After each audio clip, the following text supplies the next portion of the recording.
Have you ever experienced a moment where someone turns you down, a friend cancels plans, a date doesn't text back, or a colleague dismisses your idea, and suddenly your mind spirals into an endless loop? You replay the interaction over and over, dissecting every word, every facial expression, wondering what you did wrong, why they don't like you, or if this proves you're fundamentally unlovable. For many people, rejection stings briefly and then fades.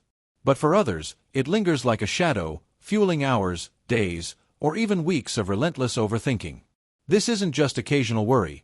It's a pattern that can dominate thoughts, erode self-confidence, and strain relationships. In psychology, this tendency to obsessively dwell on rejection is closely tied to concepts like rejection sensitivity and rumination. Rejection sensitivity refers to an heightened vigilance toward potential rejection, where even neutral or ambiguous cues are interpreted as signs of disapproval or exclusion.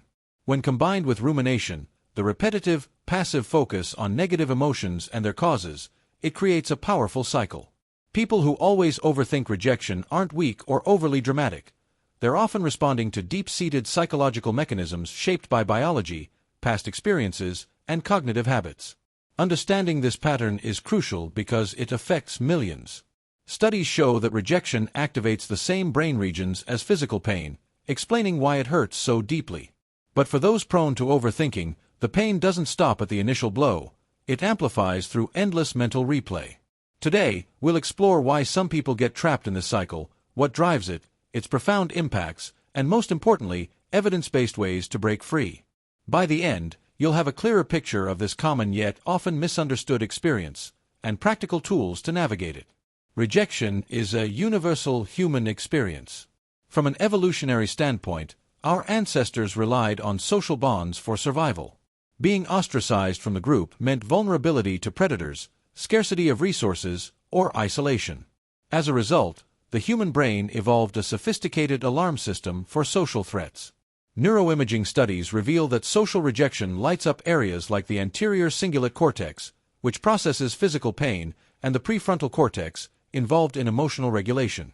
This explains the visceral ache of being turned down. It's not just in your head, it's a hardwired response. Yet, not everyone reacts the same way. While most people feel a temporary dip in mood after rejection, those who overthink it experience prolonged distress.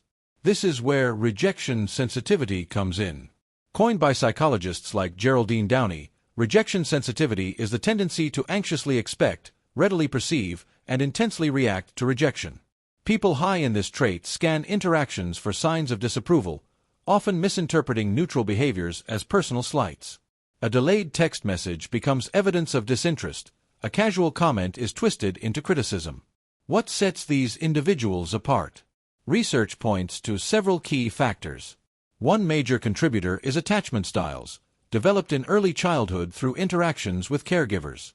Secure attachment forms when caregivers are consistently responsive, fostering trust and self-worth. In contrast, insecure attachments, anxious, avoidant, or fearful, arise from inconsistent, neglectful, or critical parenting. Anxiously attached individuals crave closeness but fear abandonment, leading them to hypervigilance in relationships. They might overthink rejection because it confirms deep fears of unworthiness.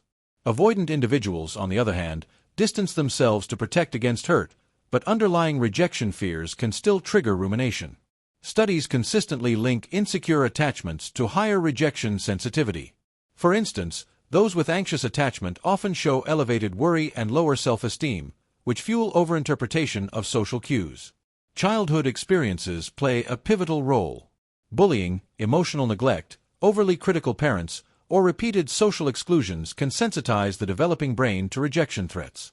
Trauma or adverse events amplify this. Survivors of abuse may develop hypervigilance, scanning for danger in relationships. Even subtle patterns, like parents who withheld affection as punishment, teach that love is conditional, planting seeds of doubt that bloom into adult overthinking. Genetics and neurobiology also contribute. Some people have a temperament predisposed to anxiety or emotional intensity. Conditions like ADHD are often linked to rejection-sensitive dysphoria, RSD, where perceived rejection triggers overwhelming emotional pain. In RSD, criticism or failure feels unbearable, prompting intense rumination as a way to make sense of the chaos. Brain differences in emotional regulation circuits mean these individuals struggle to turn off the alarm once it sounded. Personality traits exacerbate the issue. Perfectionists, for example, tie self-worth to flawless performance, so any hint of rejection feels like total failure. Low self-esteem creates a vicious loop. Expecting rejection leads to behaviors that invite it, like excessive reassurance seeking or withdrawal, confirming the fear. At the heart of overthinking rejection is rumination. Unlike productive reflection, which seeks solutions, rumination is passive and repetitive, focusing on why questions without resolution. Why did they reject me? What does this say about me? Am I flawed? This mental churning keeps the emotional wound open, preventing healing. Psychologists view rumination as a maladaptive coping strategy. It feels like problem-solving, but it reinforces negative beliefs. Brain studies show ruminators exhibit heightened activity in self-referential regions during rejection scenarios, deeply embedding the experience into their self-concept. For adolescent girls, in particular, rumination after social exclusion alters neural responses, increasing internalization of negative feedback. The consequences are far-reaching. Chronically overthinking rejection erodes mental health. It heightens risks for anxiety and depression, as repetitive negative thinking amplifies distress. Relationships suffer too. Constant worry leads to clinginess, accusations, or avoidance, pushing others away and creating self-fulfilling prophecies. In romantic contexts, it manifests as jealousy or people-pleasing, straining partnerships. Professionally, fear of rejection might cause procrastination or avoidance of opportunities, stalling career growth. Socially, it fosters isolation.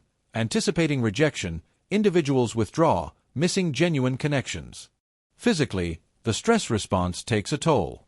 Prolonged rumination activates the body's fight-or-flight system, elevating cortisol and contributing to fatigue, insomnia, or weakened immunity.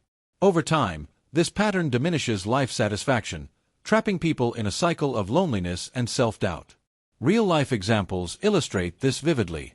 Consider someone who sends a message to a potential date and receives no reply. A balanced response might involve brief disappointment followed by moving on. But for an overthinker, it spirals. They saw my message and ignored it. I'm too boring. No one will ever want me. Hours turn into days of analysis, affecting mood and productivity. Or in friendships, a group chat goes quiet after sharing an opinion. Instead of assuming others are busy, the overthinker concludes, they think I'm annoying. I've ruined the dynamic. This leads to withdrawal, reinforcing isolation. These patterns aren't inevitable. Many people recognize them and seek change, proving resilience is possible. Breaking the cycle starts with awareness. Recognizing overthinking as a habit, not truth, is the first step. Mindfulness practices help observe thoughts without judgment, creating distance. Techniques like labeling, "This is rumination," reduce its grip. Cognitive restructuring challenges distorted beliefs. Ask, is this rejection truly about me, or could it be the other person's circumstances? Evidence often shows it's not personal. Timing, preferences, or unrelated stress. Building self-esteem independently of others' approval is key. Focus on intrinsic values, strengths, achievements, and self-compassion. Treat yourself as you would a friend, kindly, without harsh judgment. Exposure to rejection, paradoxically, desensitizes. Gradually facing feared situations, like initiating conversations, builds tolerance. Rejection becomes data, not devastation. Emotional regulation tools include journaling to process feelings productively, or scheduled worry time to contain rumination. Physical activity, meditation, and social support buffer stress. For deeper roots, therapy excels. Cognitive behavioral therapy, CBT, targets distorted thinking, teaching reframing. Attachment-based approaches heal early wounds, fostering security. In cases linked to ADHD or RSD, medications like alpha agonists may help regulate emotions. Mindfulness-based interventions reduce rumination by anchoring in the present. Acceptance strategies embrace uncertainty. Rejection happens, but it doesn't define worth. Shifting perspective transforms rejection. View it as redirection, not failure. Many successful people credit rejections as catalysts for growth. Embracing vulnerability opens doors to authentic connections. In conclusion, overthinking rejection stems from a complex interplay of evolutionary wiring, attachment histories, cognitive habits, and personal vulnerabilities. It creates profound suffering, but it's not a life sentence. By understanding its roots, rejection sensitivity, rumination, insecure attachments, we gain power to interrupt the cycle. You deserve relationships free from constant fear. Start small. Notice the pattern, challenge the thoughts, practice self-kindness. Over time, rejection loses its sting, making room for confidence and connection. If this resonates deeply, consider professional support. It's a sign of strength, not weakness. Healing is possible. You're not alone in this, and with awareness and effort, you can rewrite your response to rejection, stepping into a more peaceful, fulfilled life.